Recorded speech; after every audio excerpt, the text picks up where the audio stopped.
Well, welcome back. Okay. This is an easy, very simple recipe, and we're going to look at the ingredients for it. It is entitled Hungarian Goulash. All right, let's do it, honey. It calls for 2 tablespoons of olive oil, 1 medium onion chopped, 2 cloves of garlic minced, 1/2 cup of green peppers chopped, 1 cup of mushrooms sliced, 1 cup of spinach chopped, 2 cups of Boca burger crumbles, 1 teaspoon of garlic powder, 1 teaspoon of onion powder, and 2 cups of lime and garlic salsa. Okay. Wow, A lot of ingredients. Lots of ingredients in this one, Curtis. Goulash. And I've got everything here in front of Everything me. here. Why don't you go ahead and get our fire started so I can get Okay. this olive oil. We'll begin with the olive oil. Getting the olive oil heated up. Turn it down a little bit more. Up a little bit more, baby. There we go. Listen. Okay. And I'll probably have you turn it down a little bit more after I get All that right. going. All right, we're going to go ahead and put in the olive No oil. animal protein in this dish. No animal protein. Plant protein. I did mention in this, though, the Boca burger crumbles. Yeah, let's talk about that. That may be new to some of the viewers. And these are the Boca burger crumbles, and they already come frozen. All right. And you don't even have to thaw them out. You know, it's already pre-cooked, as a matter of fact, and so you it's can just a get matter this of adding at it. most Grocery store. all your major grocery stores have it. Now, if you don't have access to the Boca crumbles, then you can use any kind of a mock ground beef or something that's supposed to be a simulation of a ground beef in this particular recipe, all right? We've got our fire going here, Curtis, and I'm going to have you go ahead on and start in the onions for me. Get the onions going, and I'm going to finish up I'm going to go ahead and finish up the green peppers that goes in It's this. a big one, honey. Can we? Oh, let me get this. There There you you go. There you Okay, go. I can work with a big this now. spoon. A big spoon. All right. And go ahead and get that. Once you finish with that, go ahead and put that garlic in. Garlic. Uh-huh. This what gives it a real nice flavor. Hungarian goulash. Okay. Now you did mention about the onion powder and garlic powder Yeah. as opposed to onion salt and garlic salt. Why Right. don't you explain that, honey? So when we talk about the onion and garlic powders, we use the powders versus the onion and garlic salt because of the salt content, and we're trying to make sure we don't have an extra amount of sodium in our products when we're doing these different foods on the Abundant Living Show and also here at 3ABN. All right, so basically what they'll do is you'll have the garlic salt or onion salt, which is really salted garlic and salted onion, Okay. because it's the flavor so strong they can really get away with just putting in a little bit. So with that in mind, we're just going to go with the powder. Okay, all we're right? looking for the powder. Let's go ahead on and scrape in All those right. peppers. This is a very pretty dish Yes, as it well, is. Curtis. Very, very attractive dish. When's the last time you made this for me? Can you This is remember? this is actually a new dish that's coming You out of never made this our for me. supplement. No, Oh, okay. this is a new one coming out of our supplement pack. Okay. All right, and get that going.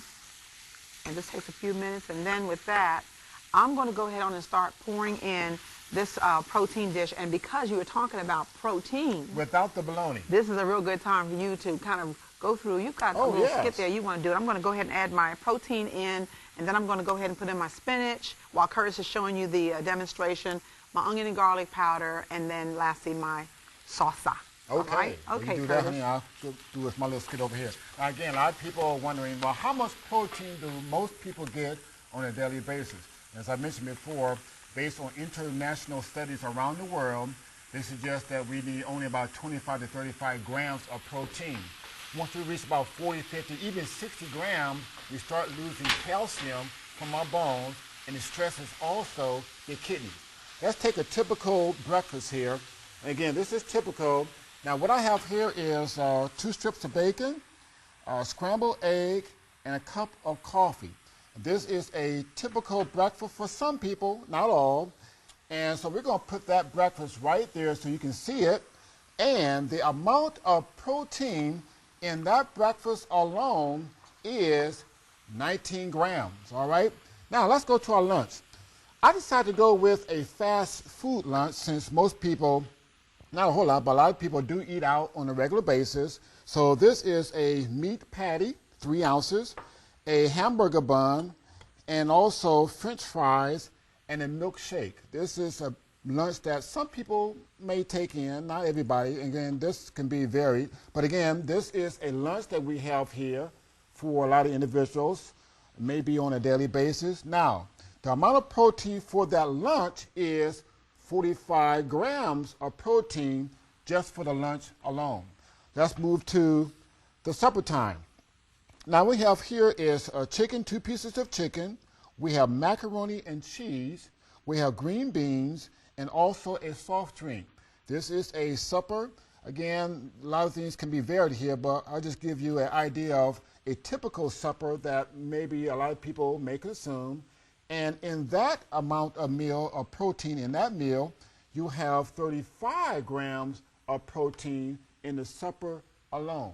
Now, with that in mind, for the breakfast, the lunch, and the supper, when you combine all those grams of protein in a daily basis, you're looking at over 100 grams of protein in these 3 meals. And this is typical. Some people may even get more than that.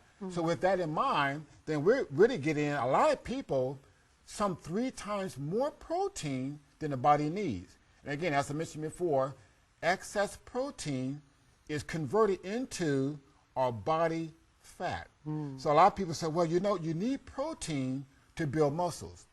Well, now, if that's true, with the amount of protein that we take in, people here in the United States should be all muscular because the amount of protein they take in on a daily basis. So we know that that cannot be true based on basic anatomy and physiology. So we do need protein, folks, but without the bologna and the ham and the pork and beef, etc. So all these amounts that you're talking about right now, and earlier you've just finished saying about the amount we need is a lot less. Yes. So theoretically, we're almost doing like 3 to 4 times more. Yeah, 3 times more, and sometimes to get even 110 grams of protein. And this is just a typical breakfast, lunch, and supper. We can make changes to this, but again, the kidneys are stressed out, and since the kidneys regulate sodium and potassium, guess what? The blood pressure goes up. Cardiovascular, cholesterol, saturated fat, increased risk of heart attacks and strokes. The list goes on and on with this excess amount of protein, and it's not the best source for the animal kingdom. The kingdom we want is from the plant kingdom. And there you have it, protein without the bologna. Well, as you can see that we got our protein going here. Yeah, and this is plant protein. A pretty combination. Yes, it is. We got the spinach in there and the bell peppers and the garlic and everything. And what I'm going to do is I'm going to go ahead on and put in the last thing, which is the lime and garlic salsa. And this is a colorful dish too. Yeah. Yes, it is. And, Hungarian. I have a couple of friends that say. Now, this is Hungarian, so does this dish originate in Hungary? Oh, do you know? I just know that Curtis is called Hungarian Goulash. Okay. When I was working on this recipe, I've had the recipe for a while, believe it or not. You sure did. Just trying to do some work with it. You know, once again, you know, taking a recipe and changing it up is the name of the game for me. But look at that. Normally, the goulashes, the Hungarian goulashes that we've seen in the past, they usually have regular tomato sauce, stewed tomatoes or tomato sauce, and we've got a little bit of more of a modern version by adding these sauces because the sauces are big ones out right now. We're going to put the lid on this, and then we're going to go away, and when we come back, you're going to be able to see the finished product. So we would like for you just to stay by.